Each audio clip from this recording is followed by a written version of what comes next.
சரி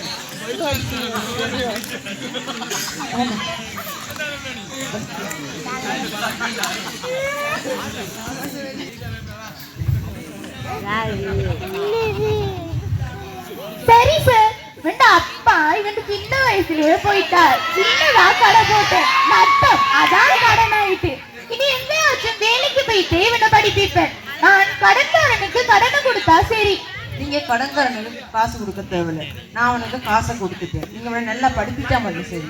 அம்மா, சார் ரொம்ப நல்லவர். என்ன பார்த்ததும் இவ்வளவு நாள் நல்லா இருந்தியா, சாப்பிட்டியாயா என்று மட்டும் தான் கேட்டாரு. சரி அப்பா, உன்னை உங்களோட அம்மா நல்லா வளர்த்திருக்காங்க. நீங்க தமிழா? ஓ, நான் தமிழன் தான். சைவ சமயமும் கூட. சைவ சமயம் மூத்தது என்றும் பல நெறிகளை மதிக்கும் என்றும் எங்க அம்மா சொல்லி வளர்த்திருக்காங்க. சரி அப்பா, நீ கவனமா போயிட்டு வா. சார், இன்னைக்கு இரவுக்கு சாப்பிட்டுட்டு போங்க வீட்டு.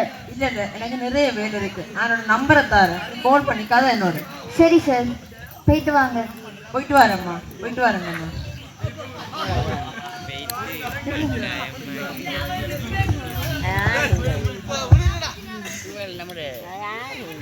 பாத்தீங்களா அம்மா, நீங்க சொன்ன மாதிரிதான் அவர் அம்மாவும் நம்மளுடைய சமயத்தை பத்தி சொல்லியிருக்காரு. ஓ மகன், இப்ப இந்த உலகம் பணத்தையா மாறிட்டு. சிலர் பணத்துக்காக சமயம் மாறி மாறி திரியுறாங்க.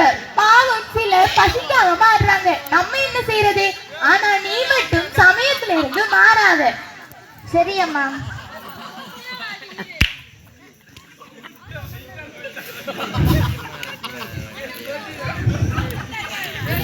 பின்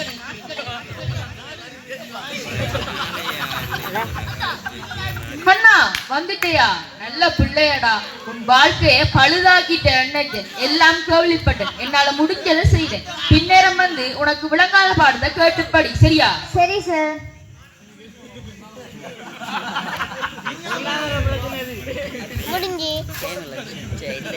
என்ன மகன், புதுசா சந்தோஷம்? அம்மா, சார் தெரியாத பாடத்தை பின்னேரம் வந்து கேட்டு படிக்க சொன்னார். அப்படியா? ஓமாம்மா, இனி நான் நல்லா படிக்கிறதும் இல்லாம என்ன மாதிரி இருக்கிற 2 பேரையாவது நல்லா ஆளாக்கணும். எந்த தங்கமே, நீ என் பிள்ளையடா, இப்படித்தான் இருக்கணும். மகனே, அம்மா சொல்றத கேட்டுக்கோ. நீ சைவ சமயத்துல இருந்தேடா, அந்த சமயத்திலே இருந்திரு. வேற எதுக்காகவும் சமயம் மாறி மாறி தெரியாத, அது முட்டாள்தனம். அப்படி நீ மாறினா என்ன விட்டது அர்த்தம். வேற ஒருவரை அம்மா அந்த